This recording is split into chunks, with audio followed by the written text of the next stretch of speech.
Assalomu alaykum hammaga. O'rtoqlar bizdan trenddan qolmaylik dedik. Mana ukamiz oldiga keldim do'konga. Muhammad Azim menga qarab bor. Aka. Uka, do'konda ishlayotganiga 3 yil bo'ldi. Mana xudo xolasa oyliging qancha? Oyligim 3 million. Oyliging 3 million. Hozir bitta ish qilamiz uka. Mana shu videoni internetga qo'yaman, Instagramga. Har bitta bosilgan like uchun 1000 so'mdan, har bitta yozilgan kommentariya uchun 2000 so'mdan pul beraman. 2000 so'm qimmat emasmi? Endi pardeshka qilishib olsa, yaxshi bo'lib ketsa, uka sen ham pulli bo'lib qolasan-da. Shunga hozir nima deysizlar o'rtoqlar, bosamizmi gazini?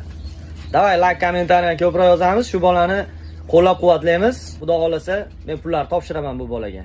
Sizlarga like'lar bosib tursanglar. A few moments later. Mana do'stlar, kommentariyam pulni olgani keldim ekan. Sayfalagansan-da, bilay. Ha, berdim bir hafta oldin. Aka 100 mingta like puli nima bo'lyapti? Ha, uka kalitni ol, do'konni berib turaman shekilli sendan bor. Do'kon senga ketdim. Trendda yaxshi ekan-a?